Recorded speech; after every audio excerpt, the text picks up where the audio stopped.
Yata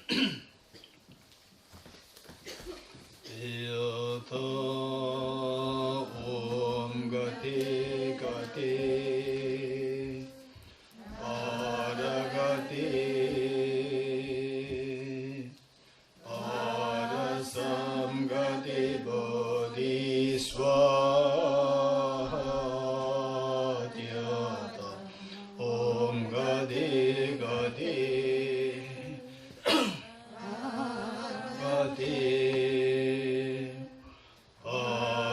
Parasangati Bodhisvatyata Om Gati Gati Paragati Parasangati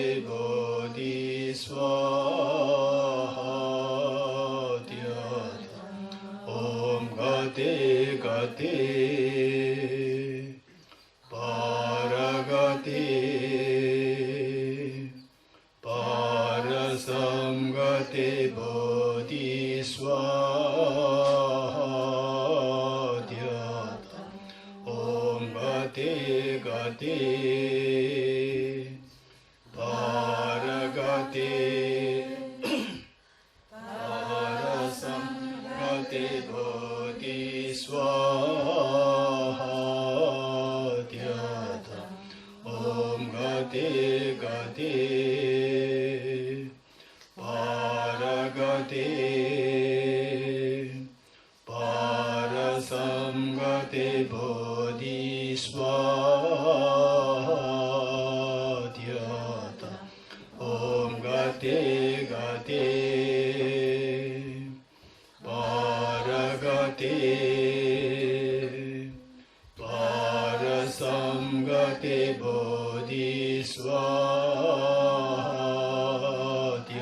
Bodhisvatyata Om Gati Gati Paragati Parasamgati Bodhisvatyata Om Gati Gati Paragati Parasamgati Bodhisvatyata Om Gati Gati Paragati Parasamgati Bodhisvatyata Om Gati Gati Paragati Parasamgati Bodhisvatyata Om Gati Gati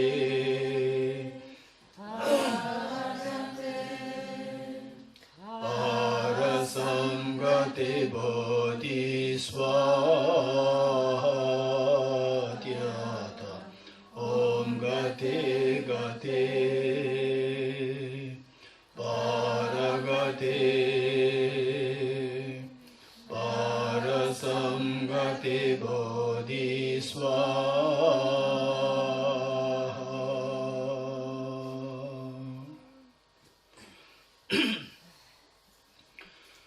Okay. Continuation from where we left the early session. We were introduced to what is known as the subjective analysis and the conventional analysis. Oh, okay, yes. Conventional analysis versus ultimate analysis. Okay. So now, from this, what we've learned is, what we have learned is that when we subject anything to ultimate analysis, what happens? When we subject anything to ultimate analysis, what happens? Things disappear. Everything disappears. Everything disappears when subject to ultimate analysis. If you want to interact with the object, what should you do? You should remain in the level of the conventional analysis. Okay, with this in mind, let's say that you want to know that we want to know ultimately what is the error. Ultimately what is the error. For example, say, okay, say you are recruiting a professor in physics. You are recruiting a professor in physics. For this, you have to interview the candidates, and you and the colleagues are there to interview the candidates. And the first candidate comes, and then you are the main interviewer, and you ask the question, what is the popular equation of Albert Einstein? You want to know, what do you want to know? You want to know how much the person knows, how much the candidate knows of physics. Is this what we're looking for? Right? Okay. Now, same, when you ask what is the very popular equation formulated by Albert Einstein, then he says that I think it is the law of thermodynamics, or the first law of motion. First law of motion was said by whom? Newton, not Albert Einstein. So let's say that when he asks what is a very popular equation formulated by Albert Einstein, then the person becomes a little hesitant, and then your friend, one of the interviewers, your friend says that, oh, you know this already. Yesterday you were teaching your student that E equals mc square. This is what you were teaching. Then he says, yes, E equals mc square. Okay, are you happy? No. You're not happy. Because the answer is not coming from the object, the answer is coming from the subject. Right? The interviewers, not from the interviewee. It's coming from the interviewer. You are very unhappy. You're looking for the answer coming from the subject or coming from the object? Object. Coming from the object. This is what you're analyzing. You want to see how much knowledge the person has, not the interviewers have. Okay.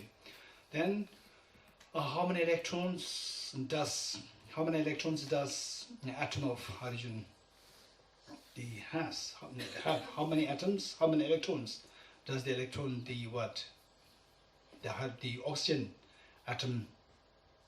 How many it has? So then the answer is again. Then another person says that, oh, this is very easy. You have been. This is what when we were class together in the same class. You were constantly telling me about the 16 electrons with the atoms. Oh yes, 16 electrons. Is this the correct answer? Is this what you're happy? No. Now what are you going to say? If you really want to know how much the other person knows, then what will you say? If any more answer coming from this subject, he's going to be disqualified. Which means now, independent of the subjective input, independent of the interviewer's input, you want to know what is the interviewee's answer. You getting it? So you look for the ultimate how much he knows. Ultimate how much he knows. Ultimately how much he knows. This is what you ask. Okay.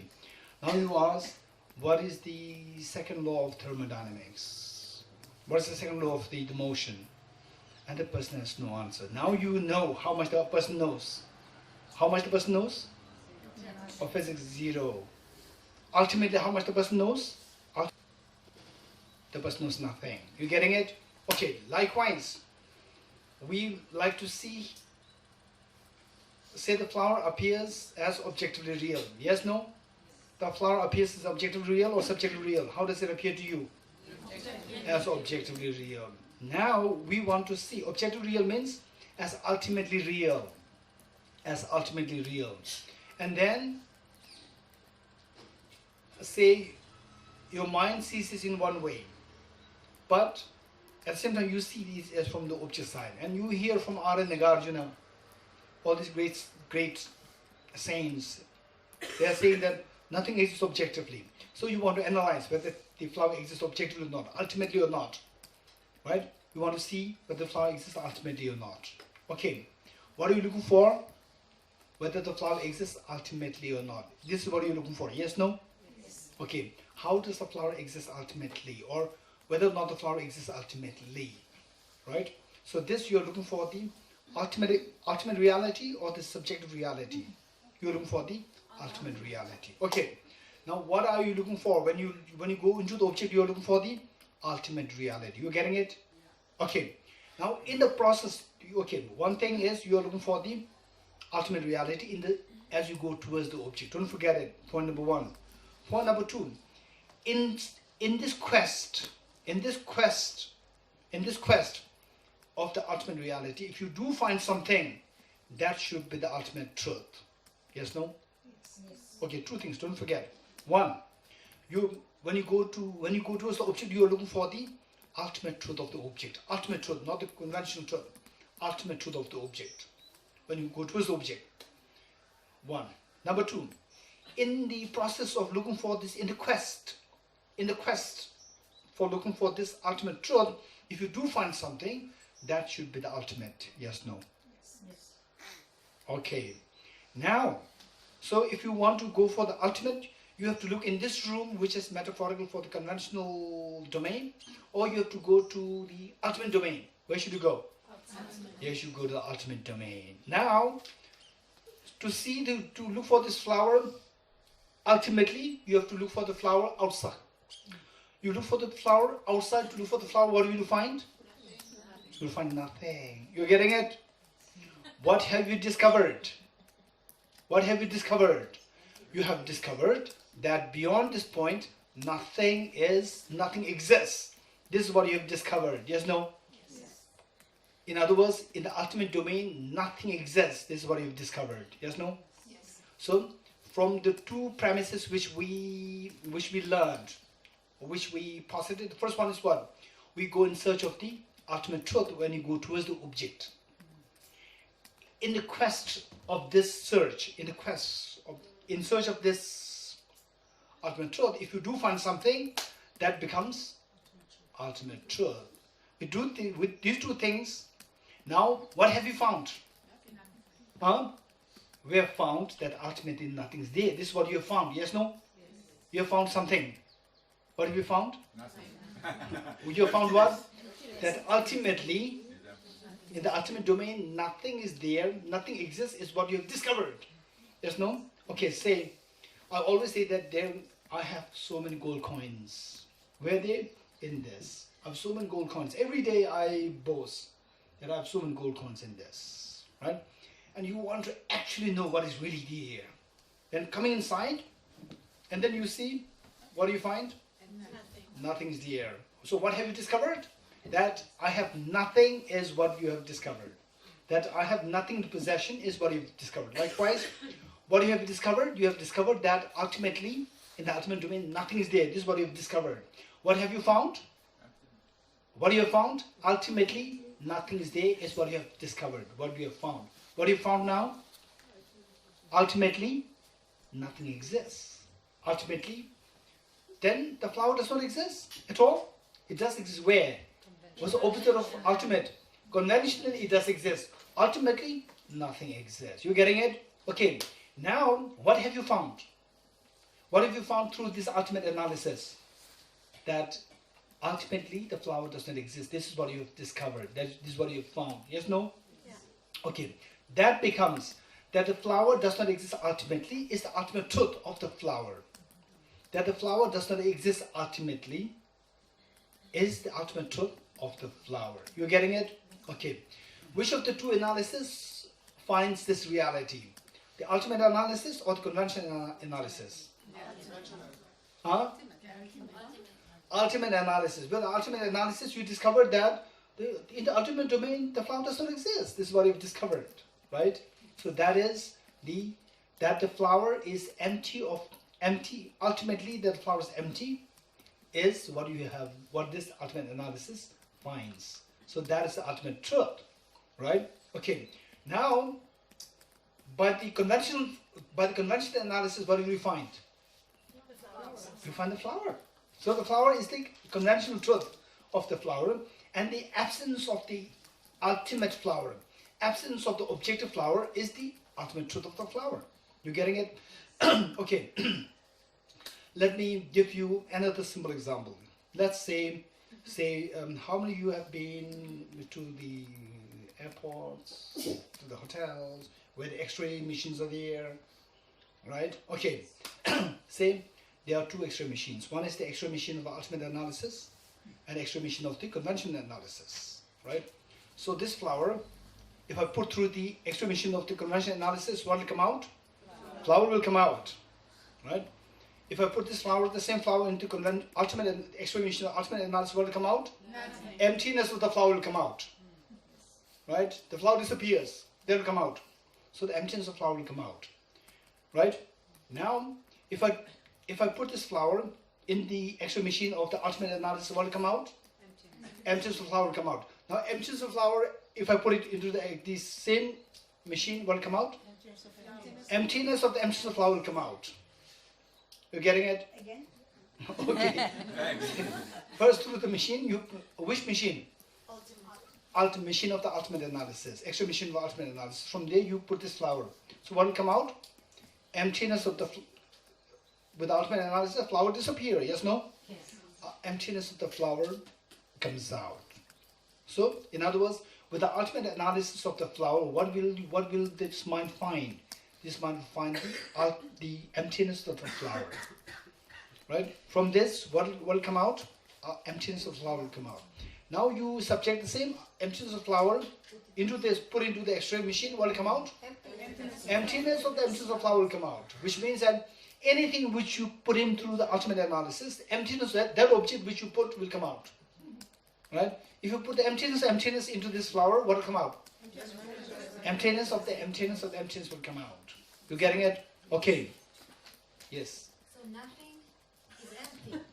It's the emptiness. So outside is like nothing is still something. I mean, something exists. It's the nothing. True. Okay. Is there nothing an object? Okay, no. So now, outside, what is there? Nothing is there. Nothing is there. Outside, what is there? Nothing is there. Good, very good. Outside, nothing is there. If you go outside, you will find nothing. I will find nothing. Very good. When do you discover that? When you're inside. Yes. When you're inside, you will see that when you go out, nothing will be findable. Right? Okay. So, that the fact that nothing is findable outside is what you've discovered from inside. Yes. The fact that nothing is findable outside is what you've discovered.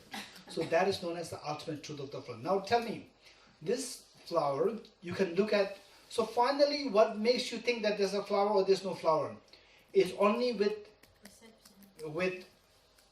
interaction with this subjective mind. Yes, no? Yes. When the subjective mind is of two kinds, ultimate analysis and conventional analysis. And tell me, say, a table, a wooden table, say a wooden table, a very good wooden table. Who decides whether it's a wooden table, whether it's a good wooden table? Who is the authority on this? Who is authority on this? Is not philosophy. Okay. Okay, listen, this is not philosophy. Don't bring about the philosophy, right? Don't bring your whole this philosophy. Just tell me, who is the final authority to say that this wooden table is good, this wooden table is not good? Who decides? Carpenter. Okay, this is not philosophy, right? Carpenter decides. Now, say you ask the carpenter, the best of the carpenter in Israel, the best of the carpenter in Israel, and he has no exposure to philosophy, right? And you ask him, I know that you are a best carpenter in Israel, I want to buy one good table from you. So he brings a good table for you. And then you ask him, where's the table? And he said, this is the table, right? The top plank is the table? Top plank is the table or not? Top plank? No. It's not table, right? No. And the legs of the table? They are the table? No. Then you ask him, so the top plank, is it table? Where's the table? He said, this is the table. Then you remove the top plank, is this the table? And he says, no. Then you remove the legs, is this the table? You will say, no. Then, look. And then unfortunately he has no philosophy exposure. Right? Then he get lost. The final authority on the table get lost when you ask this question. You getting it? Which means that the question that you are asking has gone beyond, has crossed the border of the conventionality of the carpenter. Your question has crossed the border of the conventionality of the carpenter. Which means that you go into the, as opposed to conventional, you go into the ultimate. So any question pertaining to the wooden table, which the best of the carpenter cannot explain, that question is surely a question of, it's the ultimate analysis. With ultimate analysis, why it is an ultimate analysis? Because it is an analysis which has already crossed the border of the conventionality. Whose conventionality? Conventionality of the expert on table. You're getting it? Right? So the table exists only in where? In the conventional domain. In the conventional domain. Is this question correct or not correct? The top line of the table, is the table or not? Where's the table? The top line is the table? It's a valid question. It's a valid question. But it's a valid question. It's a valid question. I'm not saying that, where's the table? This is here. This is not the table. This is totally irrelevant question. If I ask this flower, is this the table? Whereas if I say, where's the table?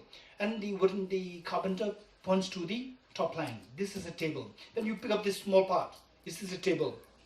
Then the carpenter gets lost. He cannot say that your question is wrong. But he will say that I have no answer, now get out. Right? So which means that you have already crossed the conventionality of the table. Right? The moment you cross the conventionality of the table, you reach what domain? Ultimate domain. In the ultimate domain, the table dissolves. Concept of table dissolves. So the concept of table remains only on the conventional level or the ultimate level. Only on the conventional level. Conventional means where we discuss. The carpenters, they agree. They give some labels. This good, this is bad, and so forth. Right? And then, in fact, okay, I don't want to go into all the details. Say, when you go towards the object, then the table simply disappears. So, there is a border. There's a border. Say, where's the table? This is a good table. It's made of which wood? Which wood? The sandalwood or oak tree wood, like this. All these make sense to the carpenter, yes, no? Yes. All these make sense. These are all within the domain of conventionality. So these analyses are the convention analysis. Whereas when you say, is this made of the teak wood? Then the carpenter says, yes. This is teak wood, best of the teak wood. So which one? First atom or the second atom is a teak wood? Right? This is a valid question, but he has no answer. So this question has crossed the border of conventionality.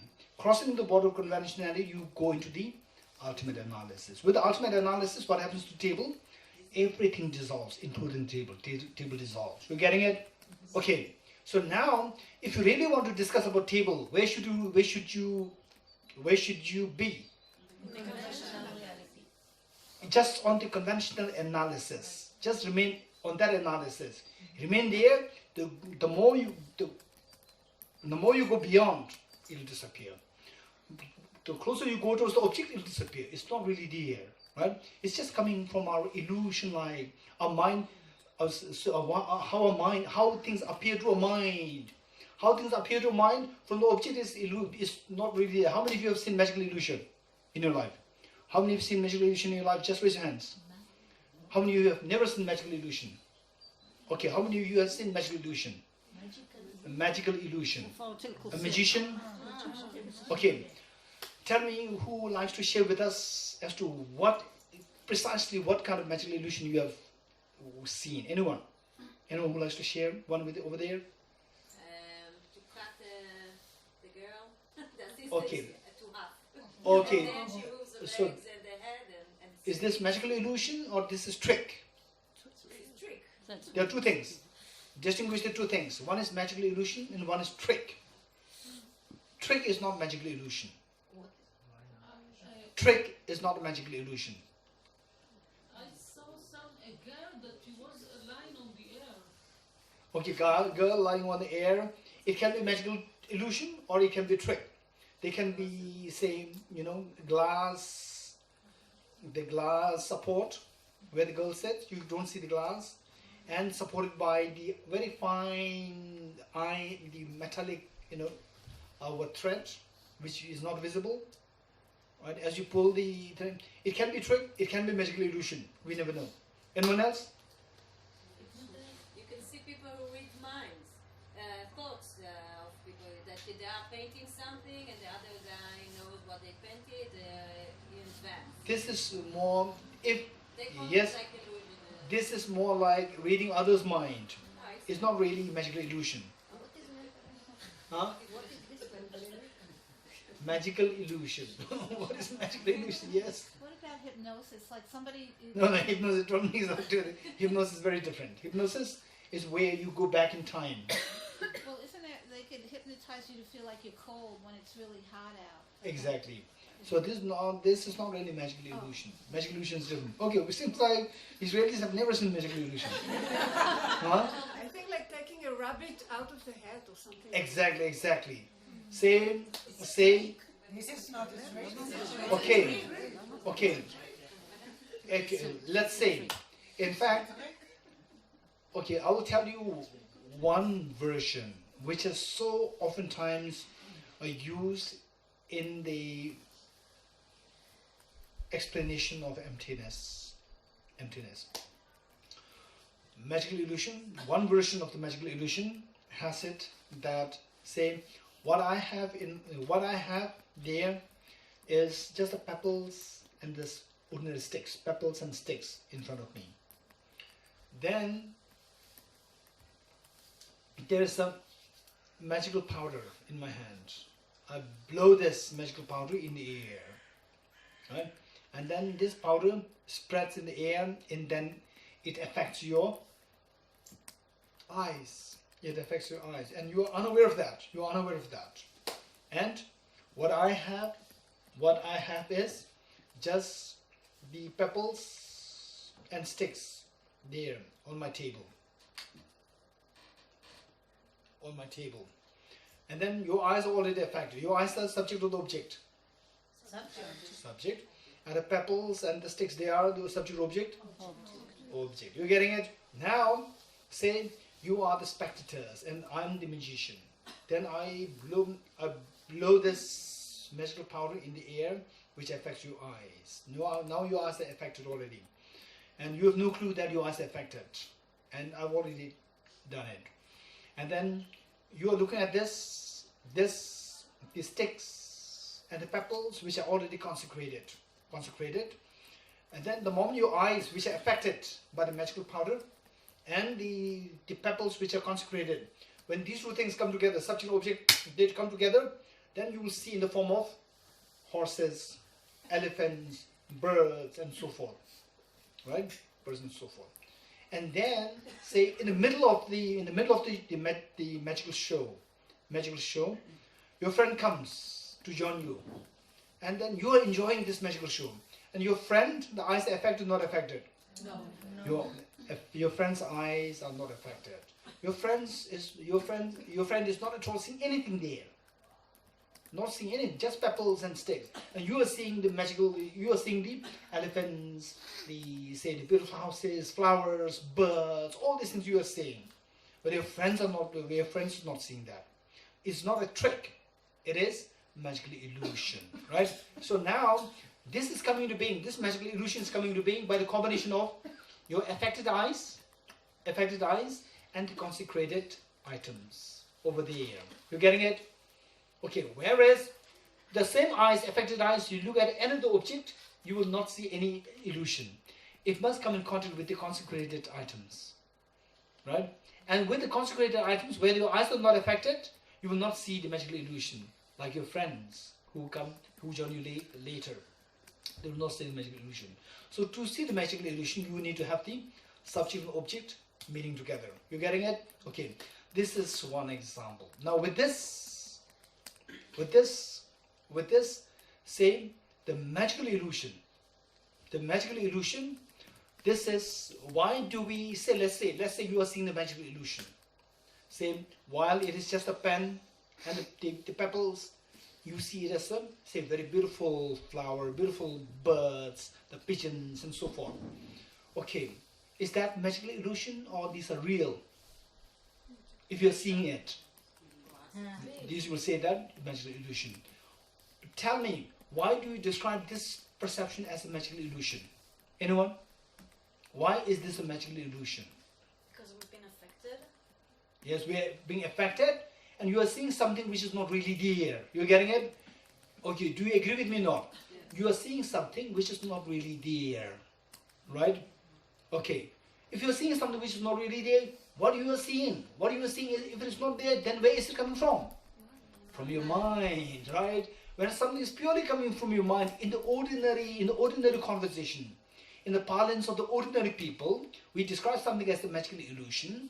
When we see something and that actually does not exist there, this is how we describe it as magical illusion. Which means we see something means subjectively we see something, objectively nothing is there. This is what we describe as magical illusion. Likewise, we all have the experience of dreams. So why do we describe that particular phenomenon as a dream? Tell me why? Because your mind creates something and it's not really there. Again, the same thing. So the dream is another example. Your mind, subjectively you create something, but it does not exist from the object. That is described as a dream.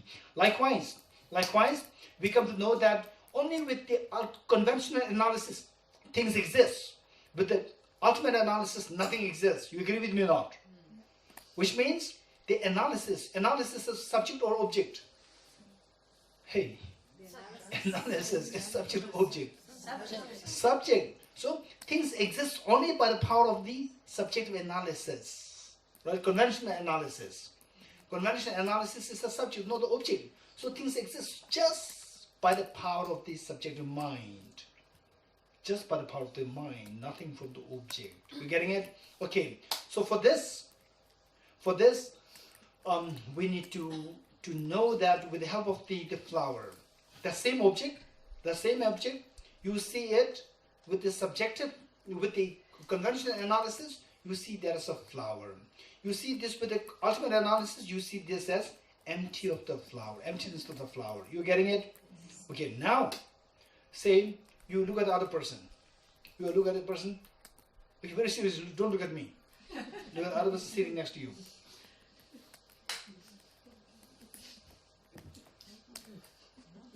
Okay, look at the other person sitting next to you. Oh, just a minute.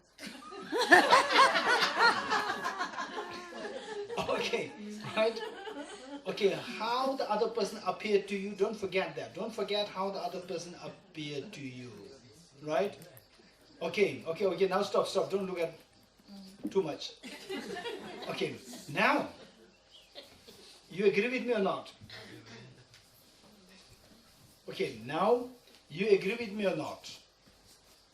That this person who made you smile, this person is made of physical body and the mind, yes, no? Yes. This person is made of 5 aggregates, yes, no? Yes. Okay, some of you may not be knowing what is 5 aggregates, it's very simple. Say we are made of the body and mind. Say, I'm a male, I'm a female. That is on the basis of the body, not the mind. Mind does not have gender. You getting it? Okay, the body is one thing. And, right, body. Now with the mind. Within the mind, we see that the mind can be mind in general. This is known as the aggregative consciousness. Mind in general, without specifying the functions. Mind in general is known as the aggregate of consciousness. Now when you go into the functions of the mind, some of the mind, they are so smart, very intelligent. We call them wisdom. Some of the mind which are very compassionate, we call them compassion. Some of the mind which are so stable in their single pointedness, amazingly steadfast, stable single pointedness, we call them concentration. So like this, the mind has so many functions. Of these functions, there are 2 functions which are extremely important in our life. One is the feeling, to feel cold, feel happiness, feel tension, feel misery, feel excitement and so forth, feeling. Okay, let's say the feeling of pleasure, the feeling of pain, right? Neutral feeling, that plays a very important role. In fact, if not 100%, 99.9% of all our actions are driven by the feelings. If not 100%, 99.9% of all our actions are driven by the feelings, right? Feelings. Okay, how? For example, say you came, each one of us came all the way from Tel Aviv and different parts of Israel, and from Switzerland you came, right? And finally you came here and you are in your room And then suddenly let's say that the bell rings for the class and you came all the way from the distance, and suddenly a very depressing thought comes to you, you hear about a very, say, bad news like this, very depressing, and then the bell rings, and then very unpleasant feeling comes to you because of the bad news. With this, then what happens? Okay, the first session I'll skip. I'll not come. You came all the way from different places. Now, because of the unpleasant feeling, it stops you from going there. Explore this. We must analyze this. We must observe this. We must explore this. This is very true. In all our actions, they are determined by the feelings. Right? When there's a sometimes, you go, unpleasant feeling. You don't go, unpleasant feeling. What should you do now? Which is more intense? The more intense one will determine accordingly. Right? So going is less intense, unpleasant feeling. Not going is more intense feeling, unpleasant feeling. Then you will go. This is how our actions are determined. This is so important. Feeling plays a very important role, because of which the feeling is counted as a separate aggregate of feeling. The next important mental function is the discrimination. Mental discrimination, distinguishing, ability to distinguish things. Right? So the quality of a life is determined by this mental function of this discrimination. Discrimination doesn't mean the gender, in a negative connotation. Discrimination, one is negative connotation, that you discriminate, gender discrimination, racial discrimination. So this is the negative connotation. Other one is simply to distinguish. Oh, this is flower. Oh, this is physics. This is Israel. This is good place. This is bad place. And within the say the coffee, again, there's so many subtle distinctions, right? Within the coffee, subtle. In my tongue, all the same.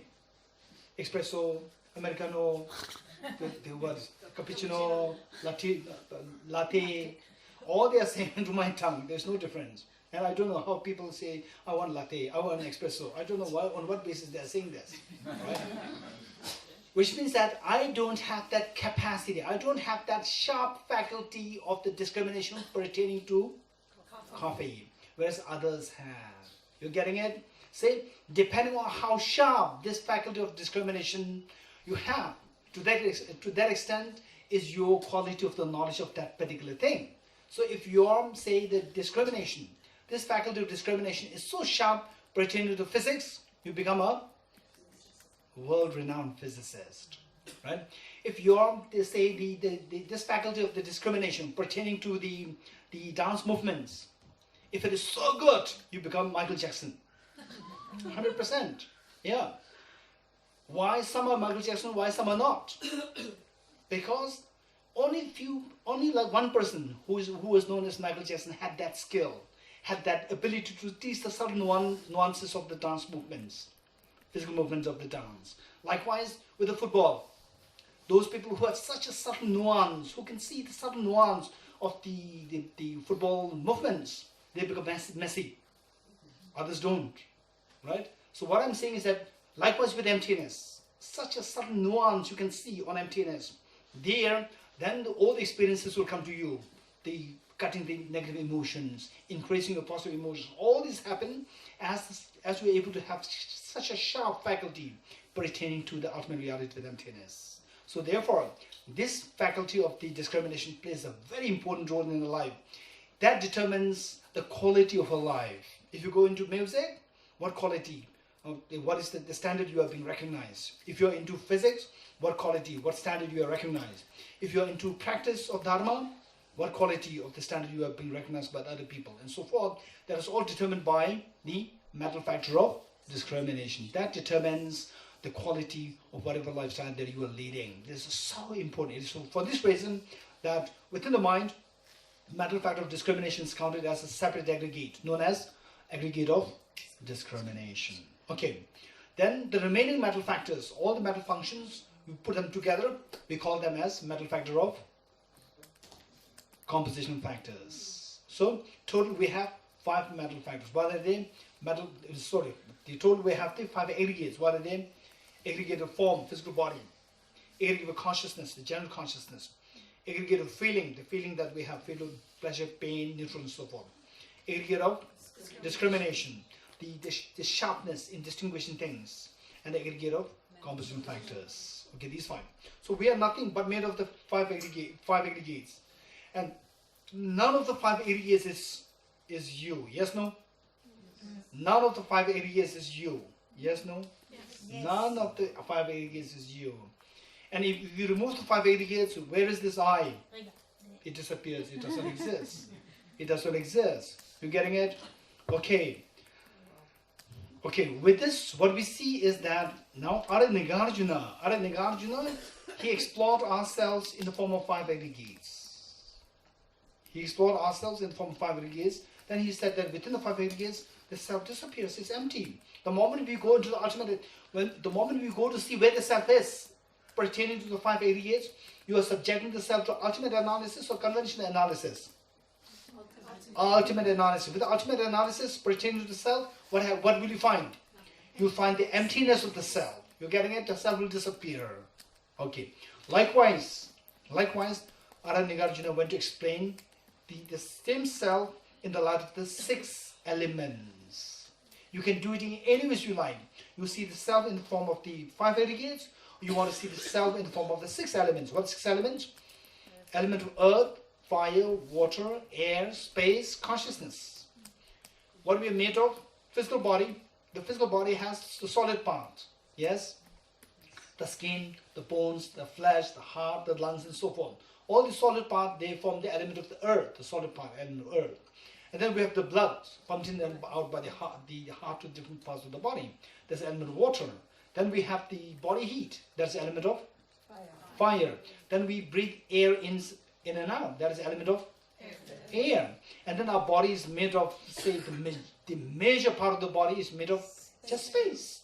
Because our body is made of millions of atoms. And the atoms, if you look at one atom, the size of the electrons, protons, and the size of the space between the electrons, protons, size between the space, the space between the electrons, protons, that is much wider and expansive than the space occupied by electrons, protons. So essentially we are just vacuum, right? So this vacuum is one element. And then what is left? Consciousness is left. So we see that element of earth, fire, water, air, space, consciousness. Six elements. We see that we are nothing but made of the six elements. And what made me think that I'm a male? Because I have a body, the male's body, right? Male's body. And then what makes me think that? Oh, His Holiness the Dalai Lama is a very compassionate person, because his mind is very compassionate. What makes me think that Alparans is very intelligent, because his discriminative faculty is very sharp. You getting it? So we describe the object on the basis of the characteristics of the various parts of the object. You getting it? Besides the parts, there's nothing which is identified as the person, as the object. Okay, so we'll continue tomorrow. We'll stop here. Oh, tonight, yes. Tonight is question answer. Okay, tonight we have question answers. I'm expecting more question answers, more questions. If not, then we'll continue the teaching. Yeah. Okay, so because we're going to have the tonight question answer, we'll do the dedication there.